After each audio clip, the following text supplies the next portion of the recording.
My jealous best friend ruined my wedding day and tried to become a third wheel during my marriage, but everyone saw how crazy she got when she was possessed. So I married my husband Bob when I was 23 and he was 26. We were both very young still, excited to be starting our lives together and trying to plan a wedding on a very tight budget. A small wedding in a registry office meant we were limited on the number of people we could invite. I have a big extended family, so most of the people in attendance were family with about 6 friends on either side invited. Bob is an only child and asked his best friend to be the best man. I had 2 bridesmaids, my sister and my best friend, we'll call her Felicia. In the lead up to the wedding, Felicia was planning my hen do. Her idea was to go to a comedy club in London and go out on a mini pub crawl around Soho. I was excited at this prospect and had said I was content doing anything as long as I was with my friends. It was about a month before the wedding and nothing had been said about the hen do. When I asked Felicia about it, she said she hadn't gotten round to sorting anything out. I said okay fine, I'll sort something out. I asked her when she was off work. She was an A&E nurse at the time, as her hours were more unstable than everyone else's. She gave me a date, so I asked everyone else I wanted to come if they were free the same day.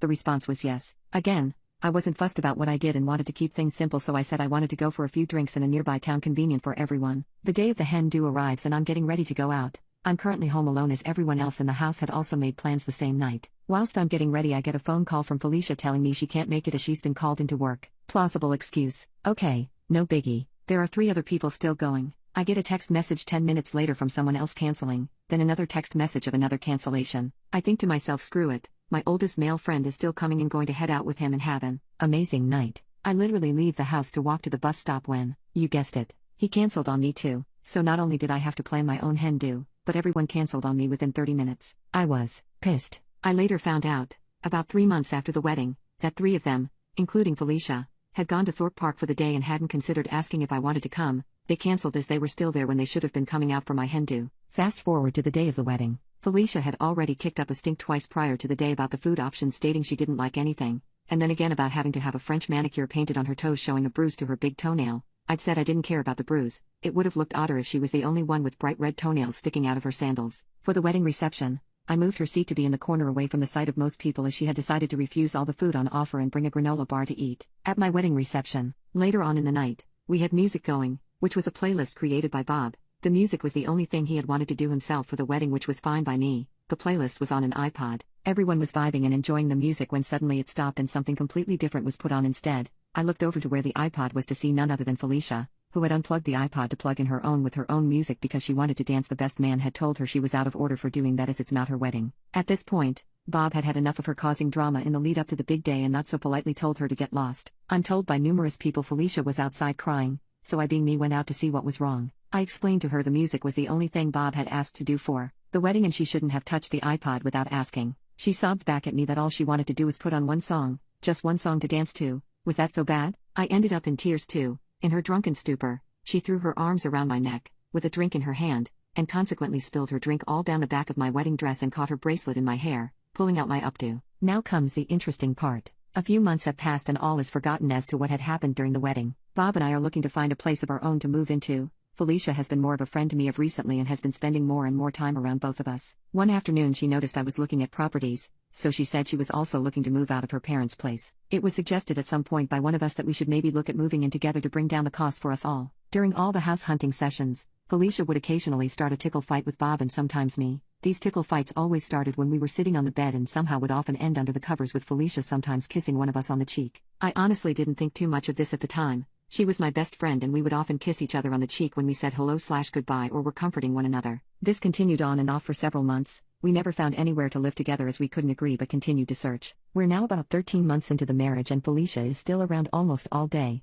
every day when she's not at work. I unexpectedly fall pregnant. Bob and I are excited but also apprehensive as to what the future will hold with a baby on the way. We tell all our family and closest friends who are all super excited for us except for Felicia. Tells me having a baby is a big responsibility and am I sure I'll be able to look after a baby? She's the only one who isn't supportive or excited for us, which came as a surprise. I am now about 5 months pregnant and one of our friends is having a massive Halloween party. Bob and I had been invited, up until the day I'd been wanting to go, but that morning I woke up not feeling great and really wasn't in the mood to socialize. I messaged the friend and said I may not be attending, but if I felt better I would try and pop down for an hour or so. It gets to be about an hour before the party and I still don't feel great, so I said I didn't want to go. Bob convinces me to go, saying I may feel better once I'm there. We both get ready to go. He doesn't know a single person there other than the host of the party and Felicia, who was there in the other room. We hadn't seen her yet. About 15 minutes after arriving, Bob said he was going to go as he felt really awkward not knowing anyone. I said I would drive him home and go back afterward. Once I got home, I ended up not wanting to go back to the party. The host completely understood and said it was okay and not to worry. Felicia, on the other hand, on the way home left me a voicemail saying, "Where are you? You better be coming back as I miss you.